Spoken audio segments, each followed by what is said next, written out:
Coming up on Monday's episode of The Play, the large grant that aims to improve the state's health in a record-setting season at the Oklahoma City Zoo. Hello, everybody. I'm Dave Morris, and welcome to The Play. Nick Tragakis has joined us, as he always does, from the Oklahoman's newsroom. We're going to start off with a little bit of hard news. We'll turn our attention to Washington, D.C. and the stalemate over government funding, a story our Chris Castile is working on. Yeah, we had the news last week that the House had passed some language for the government funding bill. The federal fiscal year starts October 1st, so they're coming down to a deadline to get the federal government funded and to get that legislation passed. That bill now goes to the Senate, which of course is controlled by Democrats. And the feeling is, from speaking to Chris over in Washington, is that what's going to happen now over the next week is the Senate will try to essentially subtract and piece apart this legislation to take out the movements that the Republicans have made to defund Obamacare.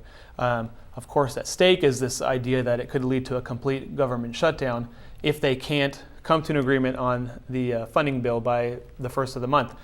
So Chris is going to be delving into that topic and bringing it down and letting readers know what to expect as this action in the Senate carries on through the week. And Chris Castile joined us via Skype from Washington earlier today with some more analysis. And in fact, you're exactly right. They have a deadline of September 30th and a week to get something done. All right, Oklahoma received a large grant that will help the medically underserved, specifically in rural areas, I believe.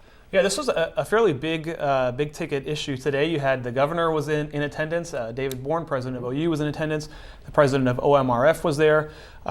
What we have is a just more than $20 million grant from the National Institutes of Health. Like you mentioned, it'll go towards helping some medically underserved people, especially in rural areas. And it also will have a big role at OMRF, the Oklahoma Medical Research Foundation. They're going to use that to pick up their study on some diseases and things that maybe aren't studied enough and how it relates to the people out in the rural parts of the state. So you could see a benefit that will start here in Oklahoma City and then sort of spread out to the rest of the state. This past weekend was the end of summer. Fall is now here, and we have some results from the Oklahoma City Zoo. That mild summer we had paid off for them. They're saying the mild summer paid off and the introduction of the new stingray exhibit there paid off.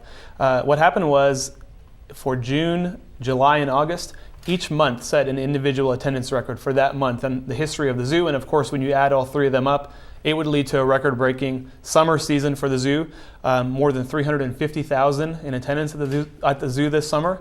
And of course, when you have a typical July and August in Oklahoma where you're pushing 100 degrees every day, I mean, maybe the last thing you want to do is go walk around outside of the zoo. But Absolutely. This summer, flipped the script on that, and you had a lot of people who maybe thought, hey, this is a great option today. You know, the weather's nice. And that number really was reflected in these attendance numbers they shared with us. Let's take the kiddos out to see the stingrays. Mm-hmm. All right, well, congrats to the Oklahoma City Zoo. Nick, thanks for your time today. Sure.